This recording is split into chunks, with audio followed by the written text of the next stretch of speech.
This is Plant-Based Briefing. I love animals, but I could never give up insert blank by Maša Ofei at theminimalistvegan.com. And I'm your host, Marian Erickson. I'm a voiceover artist at plantpoweredvo.com, and I'm a passionate vegan advocating for animals, the environment, and health. And I started this podcast because there's so much great information out there about all these topics that I wanted to help share it and spread the word. So I reached out to various experts who create some of this amazing content and got their permission to read it to you here. I keep each episode to about 10 minutes or less every weekday. Today's post is from Maša Ofei at theminimalistvegan.com. Michael and his wife Maša are best-selling authors, passionate bloggers, YouTubers, and podcasters. They explore what it means to live with incredible intentionality. They actually create so much amazing content covering a range of topics, including minimalism, veganism, and they have delicious recipes, zero waste living, productivity, consumerism, and travel, amongst other things. Check them out at theminimalistvegan.com, where you can also find links to their podcast and YouTube channel.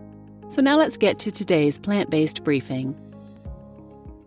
I love animals, but I could never give up insert blank by Maša Ofei at theminimalistvegan.com.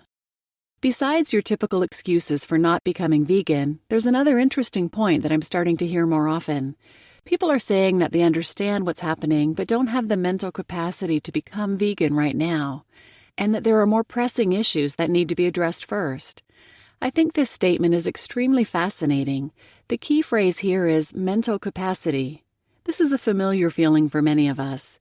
I know there are billions of animals being slaughtered each year, but I prefer not to think about it as I'm going through a tough time. I'm aware that fossil fuels are destroying our planet, but I feel too helpless to make an impact. Or, I know that a young child was paid an absurdly low wage to make this jacket, but that's just the way of the world. What can I do? I get it. I too was once overwhelmed with how broken the world is and found it much easier to turn a blind eye to it.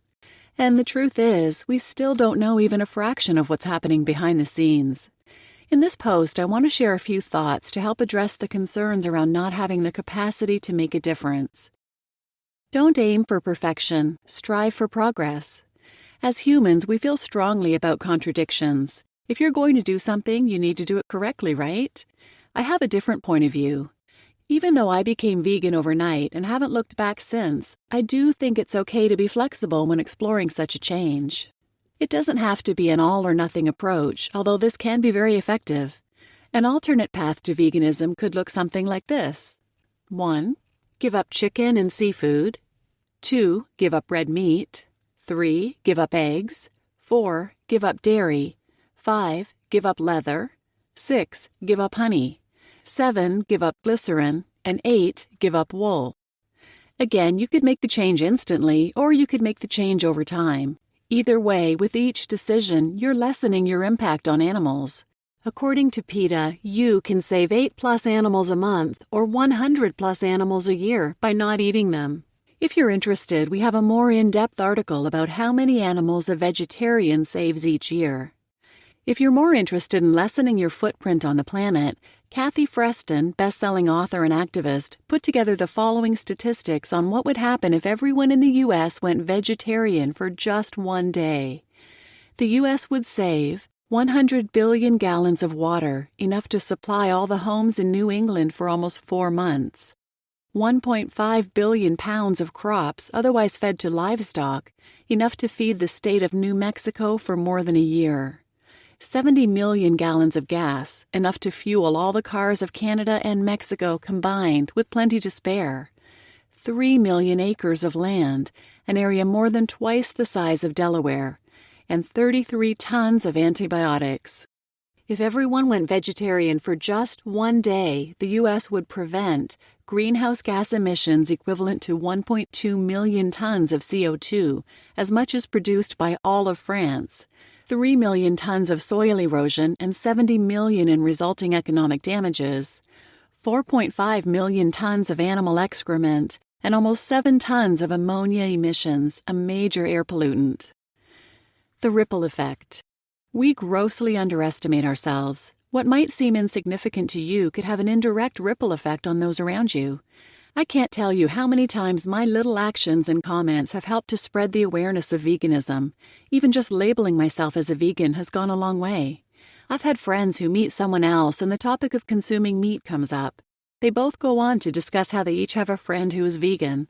Whether they agree with veganism or not, they're talking about it, which they never would have been doing if I didn't say, I'm vegan and I don't eat animals. Here are some more examples of how simple actions and gestures can have a ripple effect on those around you. I bring my own jars and bags with me every time I buy groceries. I only have a few items of clothing that I really like. I would love to adopt a child one day, and I only buy fair trade coffee.